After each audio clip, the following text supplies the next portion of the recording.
Hey everyone, it's Ben with Ben's Appliances and Junk. Today we have a fix for a Maytag washing machine, but this is also going to apply to Whirlpool and Maytag washing machines.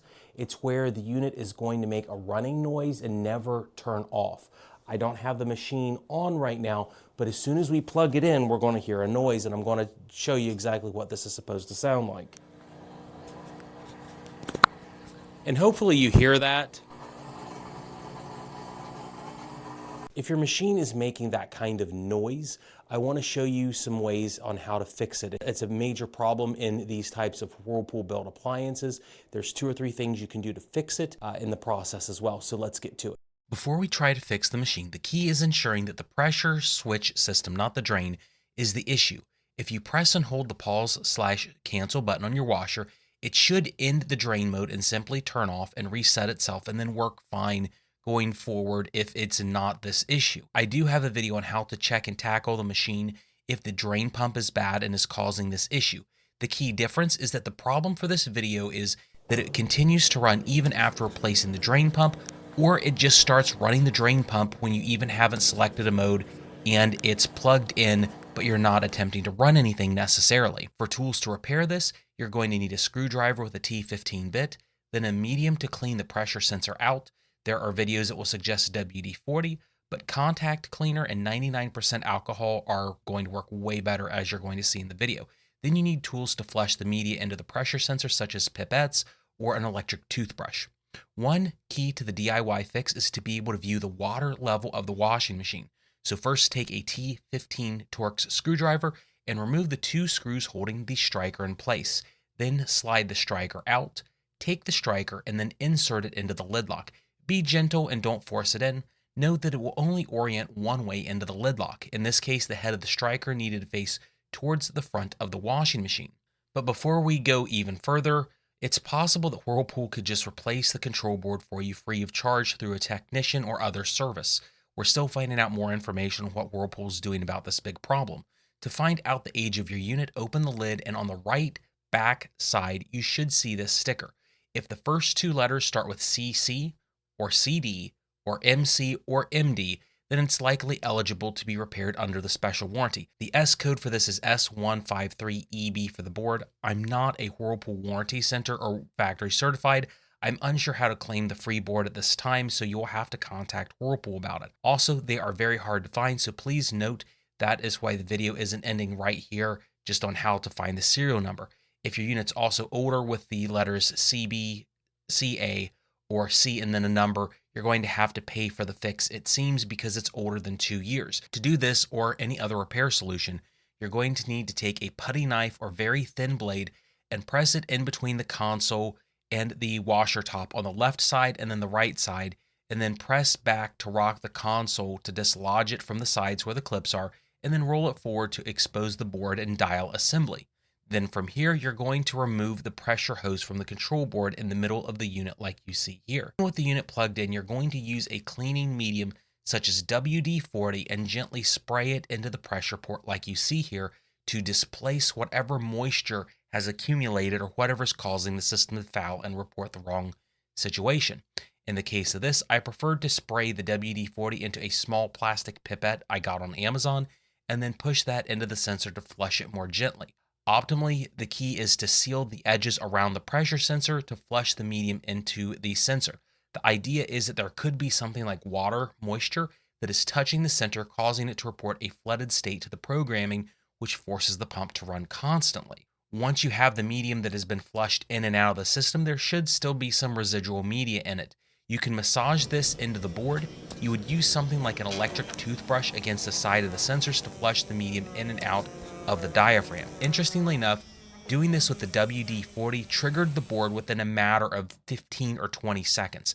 I was surprised this worked as quickly as it did. Other mediums to flush the system could be used to solve this, such as spare pressure hose tubing like you see here in this part of the video. You would apply pressure with your mouth and just kind of siphon in the medium in and out to help get this fix done if you don't have the toothbrush. However, I will warn you, you want to be cautious of this because you'd be breathing in different substances that may not be a good idea.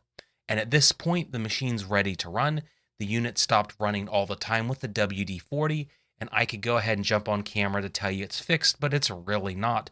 The video is only starting. I shot this content and wanted to get the video out quickly because it seemed like this worked initially, but the key word is it seemed to work.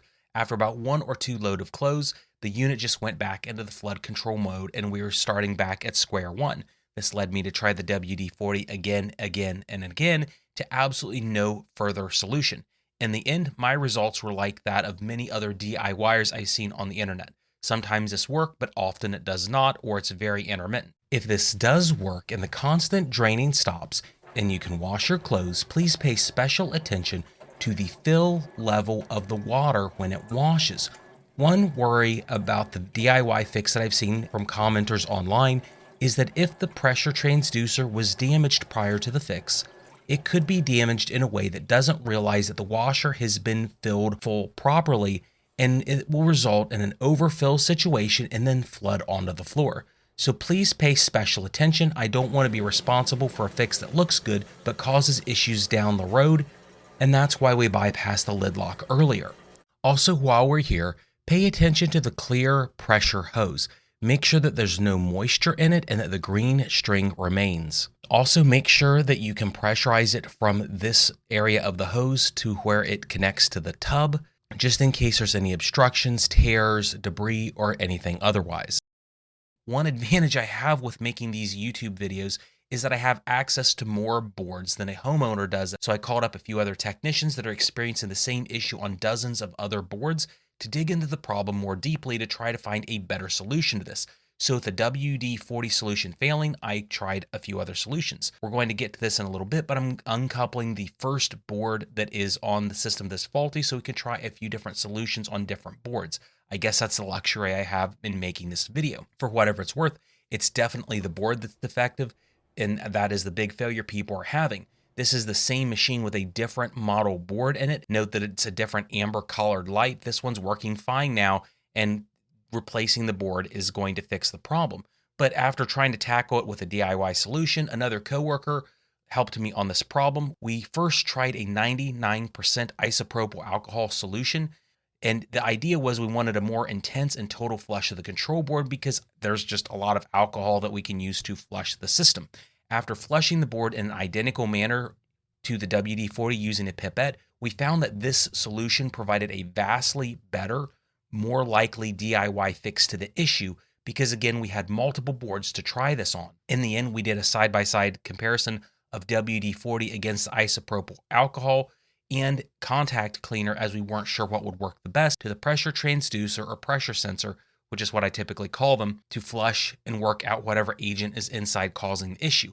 Once we did this and returned the board to the unit with the isopropyl alcohol, it began to work quite well, and unlike the WD-40, we got a lot of washes out of this. But yet again, we found out after extensive testing on multiple boards, the 99% isopropyl alcohol was only a temporary fix. After wishing to declare victory on camera yet again, the problem started back up in about 72 hours after the flush. We tried this on multiple donor boards and they all failed about that similar time frame.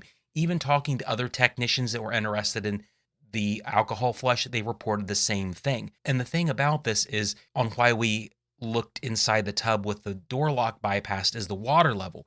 There is supposed to be a normal wash volume of water, and the tub is too full of water for not having clothes in it. Although it will work well for about 72 hours, the tub is not properly being sensed by the control board, which will eventually cause it to just error out again. It's almost getting too full, even though it should not. To describe the situation even deeper, the sensor sends a variable DC signal to the board to tell it when the unit has filled to a specific level. As the water level rises, the voltage should rise too, and the issue that we see is that it's not sending the appropriate signal to the unit at times. Often it will send the correct signal, but every so often it spikes, causing the unit flood mode to trip, which ends up causing the system to fail. And it begs the question that if the problem and solution is a sensor, then why not just replace it? So that's what we ended up doing, and unlike the other DIY fixes so far, this one actually worked. When we replace the sensor off camera, the tub will now properly fill with the correct amount of water. For whatever it's worth, my tech, Greg, has been glued in the studio room running this washing machine as many times as we can in the past week with the bad board but new pressure sensor. Well, actually, it's not even a new sensor. It's actually just a pressure sensor from an older board from 2017. We're working on sourcing these pressure sensors from the factory so we can fix the rest of the boards that I got for testing on camera. Sourcing them is not very easy, but probably by the time that this video is edited and released, we should have a way for you to buy them if you wanted to attempt this fix yourself, or find a friend that can solder out the old 8-pin connection and solder a new one in. We did rip the failed sensor apart to see if we could learn anything from it, but there's honestly not a lot to see with our unsophisticated tools. If you've ever taken one of these apart and you found something more than I did, definitely let me know. Now, when it comes to replacing the sensor, I will have a dedicated video on how to do that, but we weren't sure in the beginning if this was even going to work, so I didn't film Greg replacing the sensor, but we will have that video out soon. If you don't want to solder the switch in, your only other option is what we said at the beginning, to replace the board. There are 5 or 6 major board part numbers based on your washing machine model number.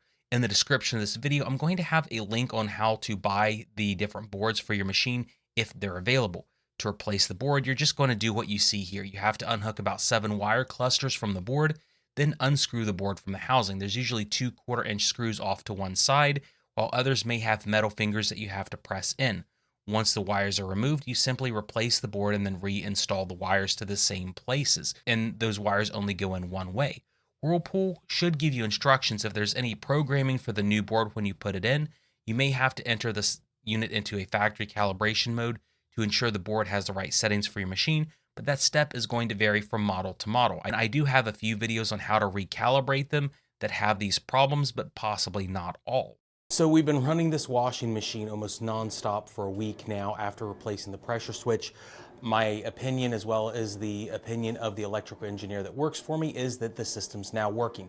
The key is that the unit is auto-filling to a small level correctly, which tells me all the features and functionality are restored. The alcohol flush that we tried earlier on seemed like a great DIY fix, at least for a few washes. We've had a few other technicians come to us reporting the exact same results, that it works temporarily, but they are getting callbacks from their customers saying that they need the board replaced.